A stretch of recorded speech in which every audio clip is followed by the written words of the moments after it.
Okay, good evening, everybody. This is Jackie at Evolution Fitness and Wellness. Thank you so much for joining us tonight.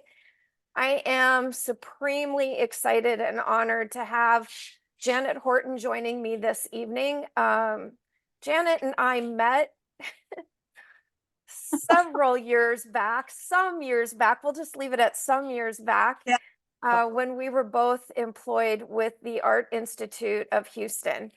And I think it's very interesting how our journey started at a culinary school and led us into this realm of fitness. And Yeah, there is a nice blend of the two things absolutely.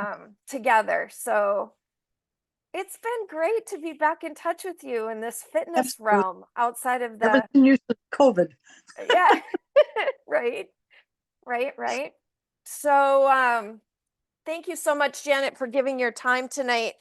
I am excited to have this conversation with you because I've followed your journey as a culinary instructor.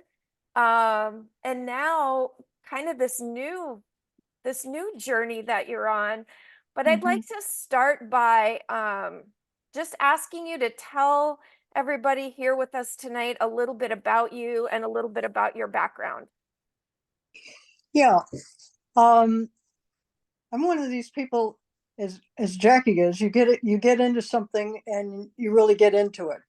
So my I was not someone who was into exercise, but I was pregnant with my daughter and we bought a beach house, and it became clear to me that if I couldn't swim or figure out how to save her, I was in trouble. So the next thing I knew, I had all the Red Cross training in the world, and I was teaching aerobic training to President First Lady. So that's kind of how that happened. Um, Hey, wait.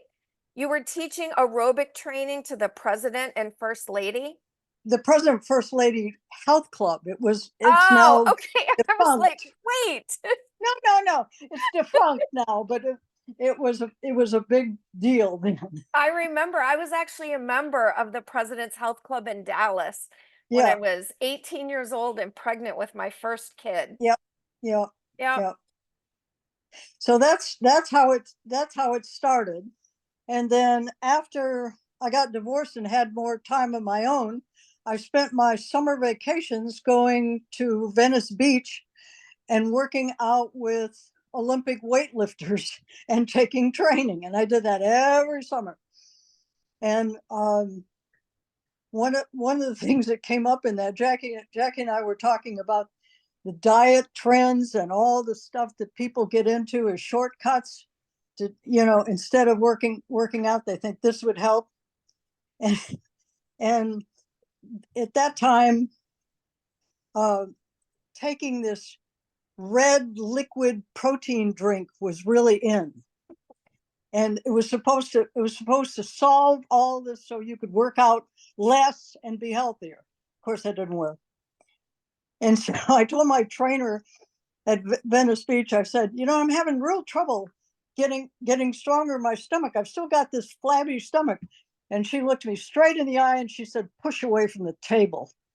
So the point is, there's no shortcuts to this. There never has been a shortcut to this. You got to put your shoes on, get up every day, and go do something. That's Mhm, the answer. mhm. And the people at your gym know that really clearly because they're doing it in spades. They are. That's true. So your career started in fitness and not in culinary arts. Is that right? No, no. I married a man who'd retired, and he had a small on the water athletic center. And so I started training rowers, college rowers. Then we did corporate teams.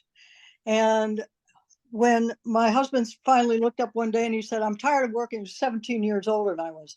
He said, I'm going to sell the business or I quit. You can keep on doing it yourself. So my daughter said to me, well, mother, what do you want to do with yourself? And I said, well, I'm kind of interested in food. She said, fine, go to culinary school. So I ended up being a corporate trainer and rowing instructor for 16 years. Another 16 years, I was teaching culinary students. Nice. Very Yeah, nice. yeah, I didn't know when we were working together at the Art Institute that you had this life in fitness. I've only yeah. known Dr. Janet Horton, the culinary instructor. So it's interesting to know that you were training with Olympic weightlifters on Venice Beach. I visited that gym on Venice Beach years back on a field trip, Janet, interestingly enough, after I left the Art Institute. Um, I was a field trip with Lionel Hilliard Hmm. when he took a group of college kids out to LA to show them around, and we visited the gym, the famous gym on Venice Beach. So Right. yeah, it's very interesting. Yeah. I wanted to kind of start this, and because I don't want this to get away. Um, I have a master's degree in health and exercise, and I've got a culinary degree. But some of the things that I want to say, I don't want to get out of my expertise. So I want everybody to know that I'm actually talking about my experience and myself. You still need to consult all your consultants and the people that you need to support you individually. And one of the things that I really love about Jackie is that she supports her people so that they're not off flying on their own and getting hurt. She creates an environment in which they have support and the kinds of information that they need, not only to get stronger and healthier, but to do it without getting hurt. Thank you, Janet. I appreciate that. Tell us a little bit, tell us a little bit about, so when you and I kind of reconnected after our Art Institute life, at that time you were living in Galveston, right? Right, And still with Gene. He was still with you at that time, right? right. Yep. And you were doing yoga during Yeah, during that crazy little time where we all had to stay home. yeah, How'd you yeah. get into that? Well, um, my husband was ill for many years, and the stress was killing me. And my daughter was taking yoga training, and one day she said, "Mother, I'm going to sign up to be a yoga teacher, and I'm taking you with me. You're going to be a yoga teacher. You need something to help with your stress." And so I took yoga training with my daughter, and then I went on to take meditation training with Brown University. So Nice. one of the things that you mailed something to me that one of your members had said, her name is Debbie, and she talked about the support that she gets from people that she works out with. And also, she talked about prayer. And I think it's very important, particularly for seniors, to have something to do, something to reduce stress. If that's dancing by yourself, if it's praying, if it's yoga, it's got to be part of your routine. I'm so sorry, Janet. I have this big smile on my face. I have my virtual background up, so you guys can't see this, but my dog has literally come and laid down by me, and he's resting his chin on my shoulder, looking up at me. So I'm getting like this dog breath up in my ear. Oh, Oh, you gotta have all the fluffy things in your all, life, right? yeah, yeah. Okay, so active active life for years and years, Mhm. have continued to add some type of wellness, education, knowledge, experience over the years. And then Jean passed away, right? Yeah, right. And then what happened? Where did that path take you? Well, I moved to Georgetown to be closer to my family, but the move was incredibly awful. I mean, um, I won't go into it, but it was all the things that women who have that experience have happened to them, like the the money that came out of a retirement pension didn't show up for months, and the bills were coming in, all of that stuff. Mhm. And so you have to pull up all the things that you know that support you, like exercise, Mhm. like stay out of the donuts, like yoga, like stress relief, like trying to sleep. You've got to pull all those things up Mhm. and muster them together. Yep. So it's interesting that you bring that up because we recently had a member who lost her husband unexpectedly.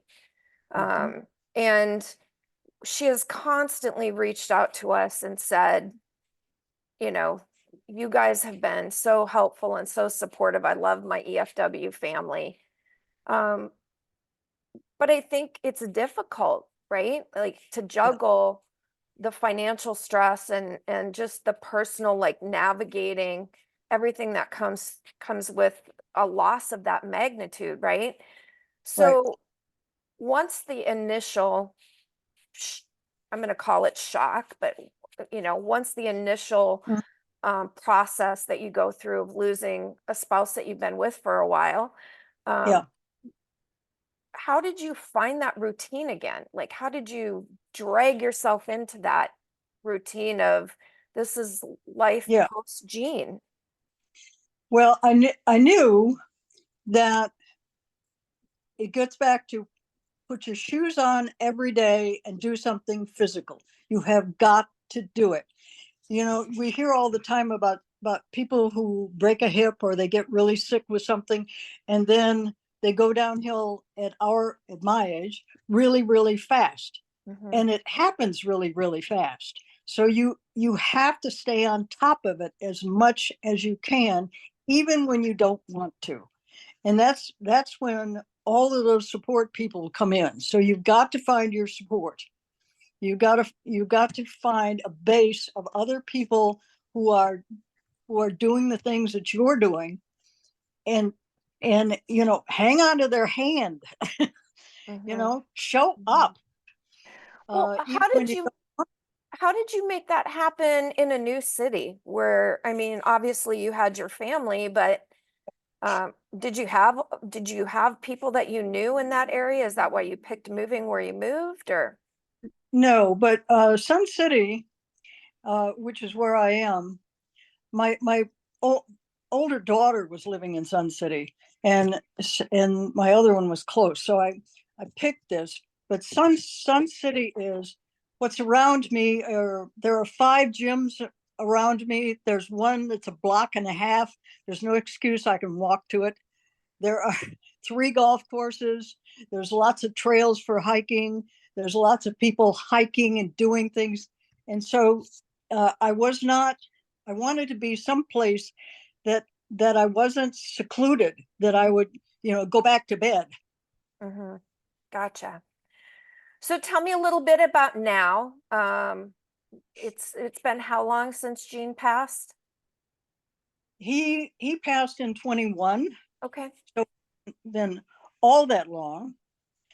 Um, I have now have a new support person, and he's very athletic and does things with me, which I think is important. Hmm. Um, I have kind of changed my training. I woke up one day and discovered that I'd lifted so much. I always lifted. I love doing it, but I wasn't doing very much aerobic stuff. Okay. And um, you and I had been reading about the fact that the aerobic part of it is very important to not drop out as Yeah. you age, to keep your Let's talk about who you're referring to for just a second. yeah. Yeah. Peter, Dr. Peter Attia. Yes. Yeah, and he said you got to keep your strength up, and you got to keep your VO2 max up. And my VO2 max was okay, but it wasn't very good. So I made a goal about 6 months ago to raise my VO2 max. I So mean, Janet, take a second to talk about that. So because we may have people that will hear this that aren't into fitness like you and I are. So can you take a second from your perspective and explain VO2 max? Well, VO2 max is your capacity to do aerobic exercise, essentially, without getting winded in a short period of time. Mhm. And so you have to make a commitment to not drop that out. And I dropped it out because it wasn't my favorite thing to do. I'd rather lift.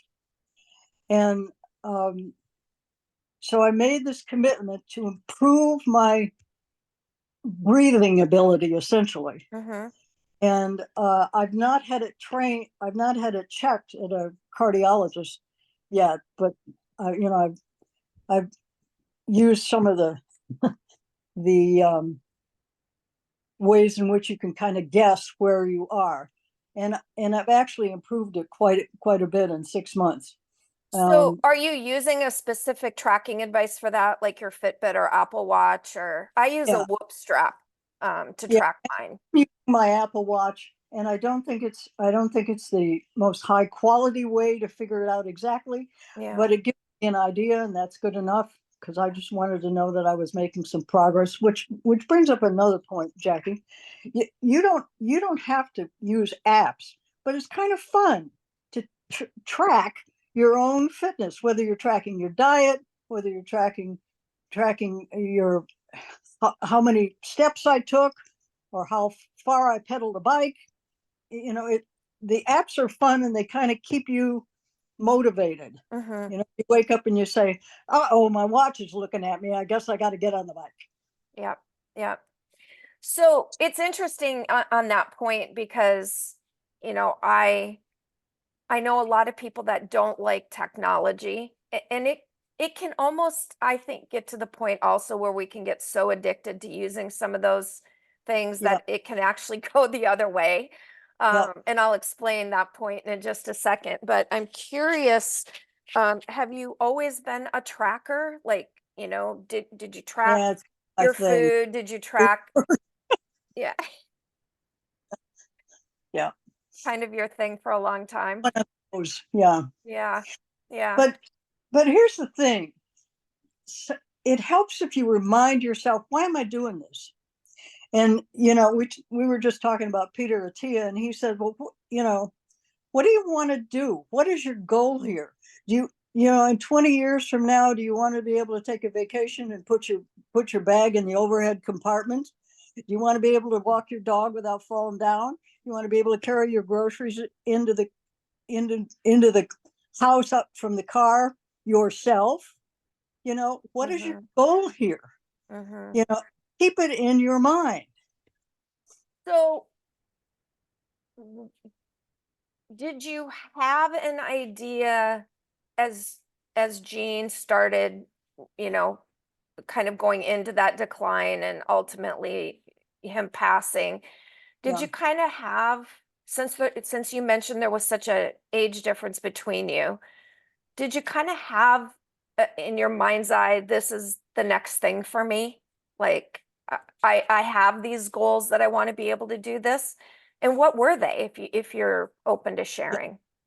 Well, here's the thing. Even though Gene was so much older than I am, he was also very athletic. He was a rower. Mm-hmm. And he was on the rowing machine for 30 minutes the morning he had a stroke and died.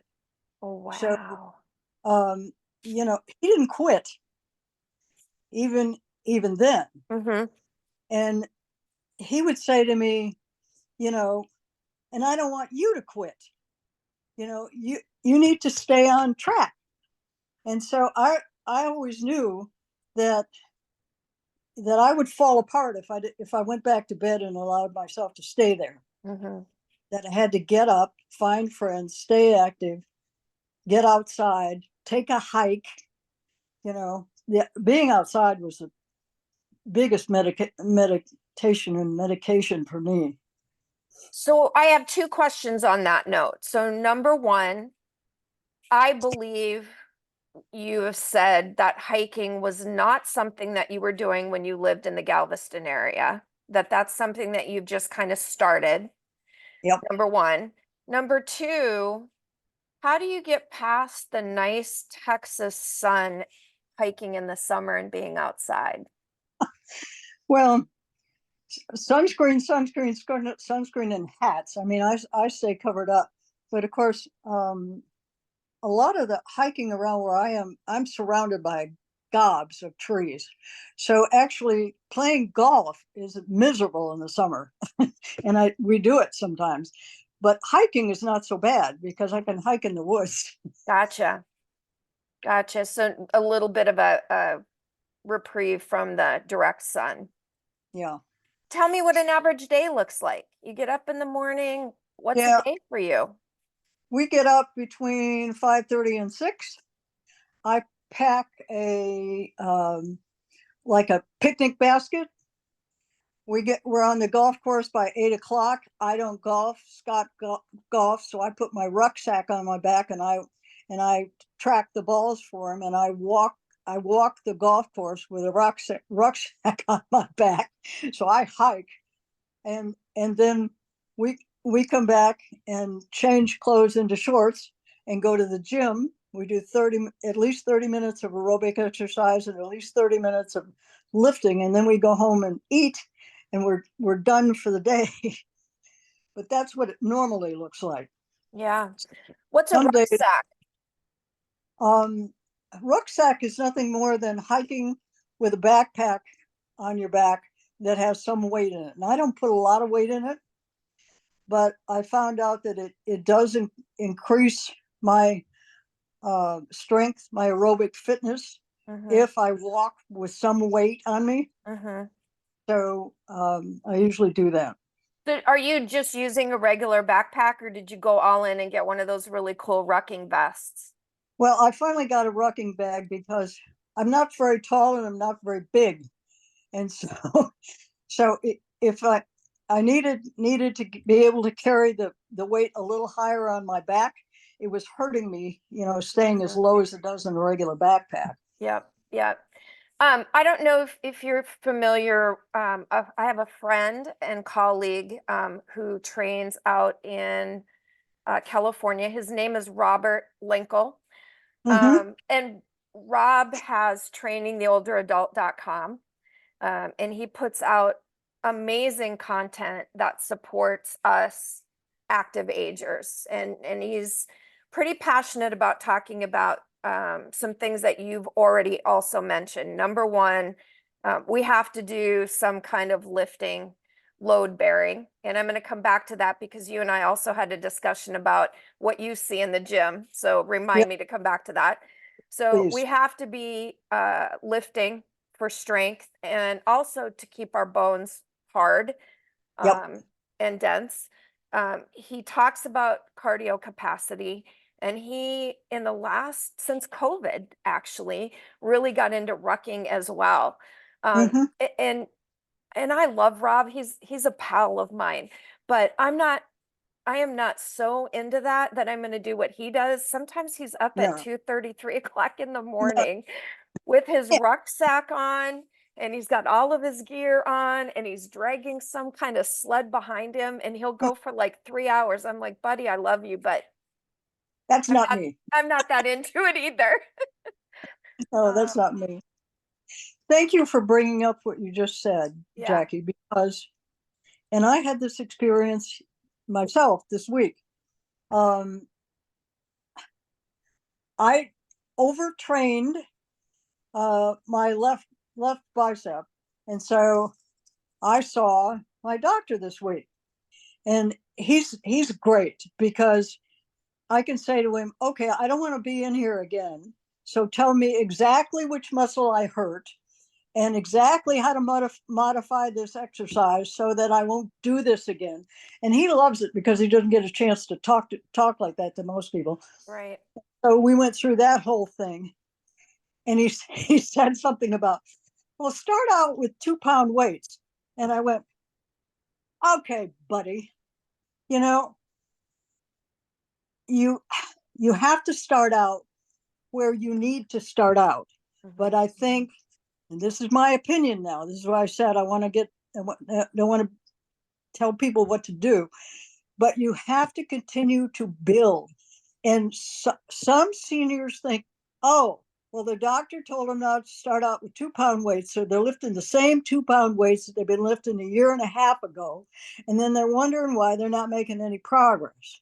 Yeah. You, that's why your gym is so important. You stay on top of people and you give them a program so they can move along when they're ready, because you have to continue to build your strength just like anybody. Just because you're older doesn't mean you have to train differently. You just have to train a little more, with a little more intent to be safe. Right. Right. Um, yeah, we were talking about how you go into the gym where you and Scott lift now, and you'll see the same women day in and day out, and they're using the same weights and basically doing the same program Over and over. over and over. And for the benefit of anybody who comes across this down the road and doesn't know who I am or what we do, Evolution Fitness and Wellness here in Houston, we specialize in working with men and women 45 plus, and we literally train folks right now in their mid to late 30s, all the way up to our eldest client's age right now is 100. She'll be 101 in August, and she's amazing. Now, do we train our 37-year-old client like we train our 100-year-old client? Absolutely not. But we don't even give you the same program every day, right? Like there's some little difference with each program. And I just noticed that one of our attendees, Julie, said, um, it's scary to increase weight because we look at our age, but we need to be challenged, right? And then Right. Julie also commented, she loved your comment, Janet, of what you said about being your own health advocate. And I agree with that. Yeah. Um, I mean, obviously, we have an amazing ability to go and see a doctor when we need to, or we think something is not right with our body. But at the end of the day, you know your body Mhm. even better than your doctor. And so I think where I get frustrated as a fitness professional is when we do have somebody that has an injury or something, um, and that turns into, well, I guess I'll lay off of the gym for 2 or 3 weeks, and I'll come back when this feels better. And it's actually, the problem is that you're laying off for 2 or 3 weeks That's right. because you can't you can't build it as fast as you did in your 20s and 30s.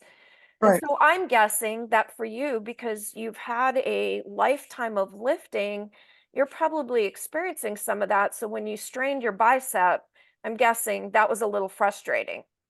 Yeah. Well, when he told me exactly where it was, and I guessed sort of where it was, I went, oh, I know, because I have some body awareness. I knew exactly what I had done wrong. And part of it was, and you talk about that with people, is whatever exercise you're doing, try to recruit some of the larger muscles to support you. Don't, just because you're doing a bicep curl, if you can support that bicep curl with some of your back muscles holding you up rather than just curling, wherever you can, use the Hmm. bigger muscles. Hmm. And um, that's that's what I think is so amazingly wonderful about what you do in your gym, is you're teaching people body awareness. So it's like, what muscle am I trying to work, and why am I doing this exercise? What's the point? Right. What am I trying to do, and how do I keep safe? And it comes from knowing a little about where those muscles are, and what they're specifically trying to do. Yep. And there's a difference between I'm a little sore and pain. If Yes. you're feeling pain, you need to stop. Yes. My back comment to everything that you just said is repetitiously using the same weights and overusing those small muscle groups are Yep, actually more of a direct path to injury than when exactly. we are doing progressive overload and changing that workout, and using those bigger, recruiting those bigger muscle groups. And I think that's often probably what uh, older adults see happen is that mindset of, oh, this 5 pound weight is fine. And if I just keep doing the same routine over and over again, I'm going to nail what I need to. And at the end of the day, especially when we're talking about the shoulder capsule, it leads to injury quite a bit more Yeah. quickly than when we're doing Yeah. the other stuff, right? Hey, I want to switch gears off of the lifting piece and stuff for just a second and talk a little bit about the nutrition side of things. When Yeah.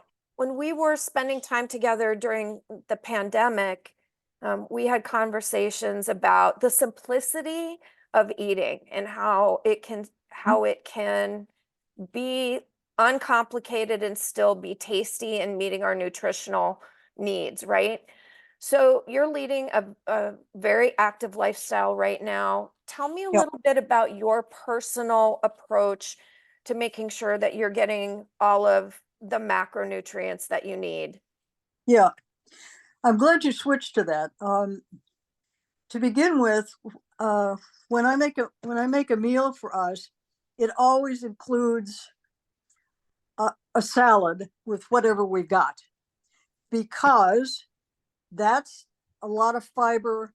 That's a lot of chewing. That's a lot of, that's where a lot of those things. So there's always a small salad. And then I'm not a fancy cook anymore. I mean, I learned from the French tradition, but we're not putting sauces on stuff. It's very, very simple.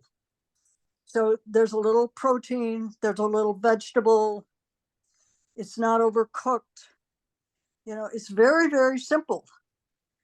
One of the things, this is just me talking, I was working out really hard. It wasn't making any difference in putting on any more muscle. And I was aching and hurting all the time, and I couldn't figure it out. And finally, I started doing a little research, and what I discovered was I don't really like protein. I like vegetables. I was very low in protein for the amount of exercise that I was doing. Mhm, And all the new things say, particularly as you age, look out for that. mhm, Make sure you're getting enough protein in your diet. Well, I doubled my protein as soon as I did that. I quit having the aches and pains in my legs, and it wake me up in the middle of the night. All that went away, and I started putting on muscle.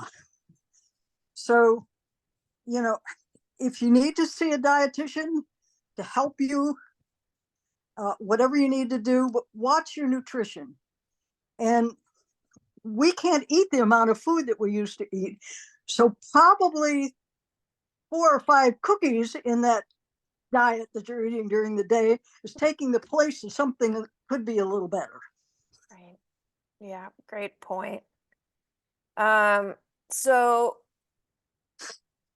Anita asks Janet, how much were you trying to get in with protein? So how much do you think you were eating before, and how much has that changed for you now? Okay, I'm going to start again by saying this is just me. I was eating somewhere between 35 and 45 grams of protein. A day? I, I am now eating between 65 and 90. Nice. Yeah. Yeah. Do you find that challenging to get to that 90 goal? Yeah. Yeah. Yeah. Not a Yeah. protein. And so obviously I had to add shakes because I can't eat that much, you know, Yeah. food. Yeah. Interesting stuff. Um, she said thank you. Um, I think what I'm going to do here, this is a good transition point. So, for all of you guys that have joined us, you guys all have control over your mic. Whether you decide to come on camera or not is completely up to you. But if you guys would like to open up your mic and ask Janet a question, please feel free to do that at this time. If you're not comfortable doing that, go ahead and send it in the chat, and I'll just continue to read that off. Does anybody have anything that they want to ask or share, or I labeled this talk, as I'm waiting to see, or raise your hand if you want to do that. I labeled this talk Aging Upgraded, Janet, because Yeah. again, I really feel like you've taken the bull by the horns and said, I have things that I want to do yet.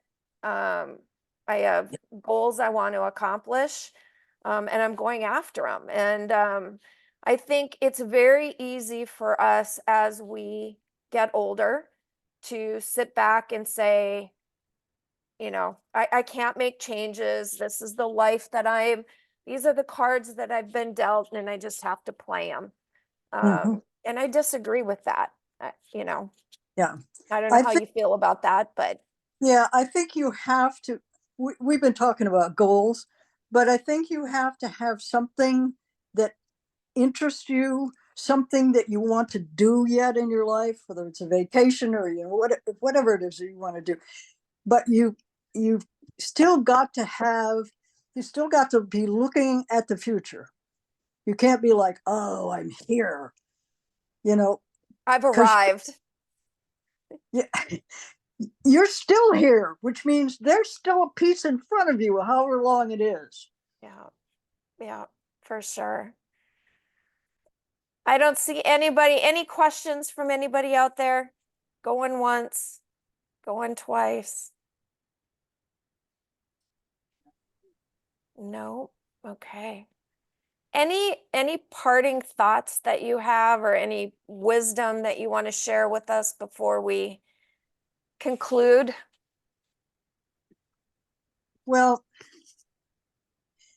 um, I I said to you when we started that you sent me a little thing from one of your members named Debbie, and she started out starting back on her, a commitment to her own health and her own exercise as a result of a health issue.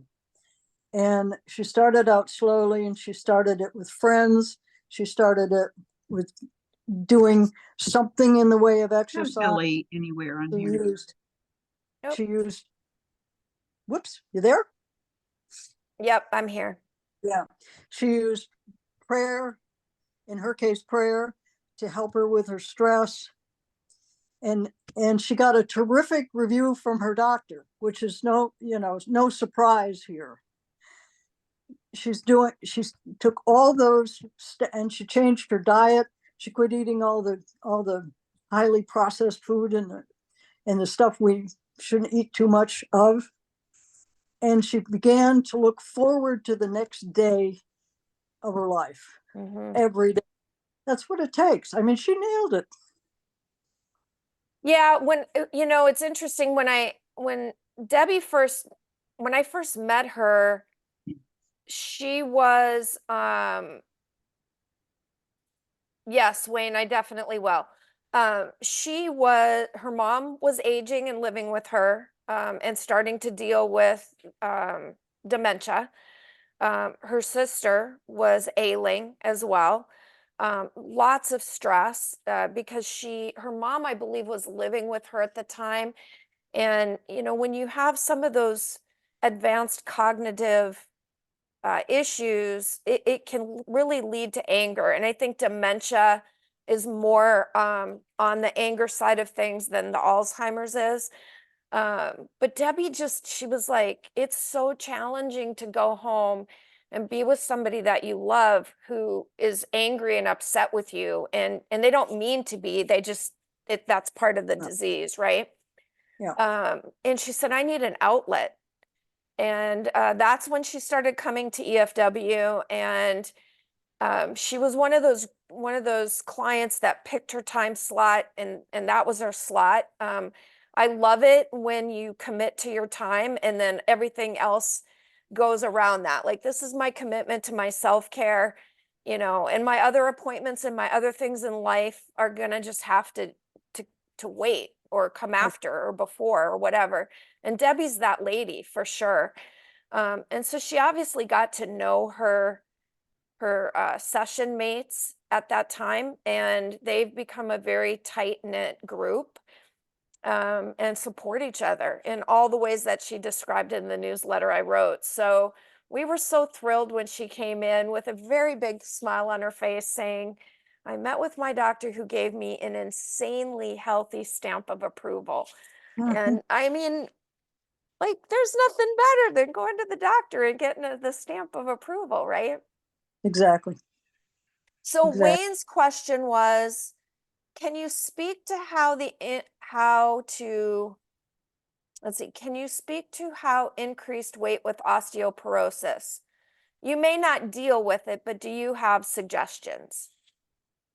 Well, again, you've got to follow your doctor's suggestion with this, because that's an inflammatory thing, and what I did to my shoulder the other day was an inflammatory thing, and so you've got to work safely. But I think in all cases there's always a way to build some kind of a program that allows you to continue to move it along and get it, and not be doing the same thing year after year after year, and to do it comfortably. I don't know what that is, but there are experts that know, and you just need to find them. I will say, I will say back to your rucking point, um, that is a very safe way to build bone density Yeah. when you're carrying load Yep. like that. So, um, Wayne, what I will do for you, Wayne, because I think I know why you're asking that question. What I will do is I will actually bring my ruck vest into the gym. There's several different kinds, and to Janet's point, it can be as simple as a backpack, and you would be amazed at what a 20-minute early morning walk wearing a rucksack will do for your cardiovascular system and your bone density. And it's Exactly. not something that I've talked a lot about at EFW. Jason and I talk about it a lot. Um, but the idea of just getting up in the morning and starting that walk. Now, as Janet said, this is where I was going with this. She started with a backpack. Again, you can do that. The problem is, if you are a petite lady, of which I am not, I'm taller and a little bit more stout. So wearing a backpack with load, if you think about when you load a backpack, even if you're carrying it for travel, everything kind of falls to the bottom, and that's where you're carrying your load. So for us at an active aging population, to carry maybe 5 pounds, not a big deal over time, but you start loading that because again, it's progressive, right? So maybe it's 5 pounds for a month, and then the next month it's 8 pounds and 10 pounds and so on and so forth. The heavier that weight sitting at that lower lumbar part of your spine sends your spine into this curve here, and that's where you're carrying the load. So it's not going to be it's not going to be very comfortable. When you're wearing a ruck vest, they have pouches at the chest and at the shoulder blades. And so you're putting that load at the front and the back, and it's more dispersed through the upper part of the torso, Yeah. versus it being, being held like rocks down at the bottom. So that's the philosophy behind the ruck pack. And so you can start out very easy, right? And progress as you start getting into it is a sport. You know, if you love it and you start feeling progress out of that, but it is a safe way. Anything that we can do to load the spine from top to Yeah. bottom is a very safe way to build strength, increase your VO2 max, which Janet alluded to earlier, and safely build bone density. Exactly. And that's why I did it. Yeah. So very Jackie, good. this is Debbie. I just want to thank you. I'm listening with Wayne, and it was my question, as you probably guessed. Oh, Um, hi, Debbie. I'm glad you're listening in the background. I am listening. So thank you, both you and Janet. That was encouraging, and I will talk to you more about it. Sounds perfect.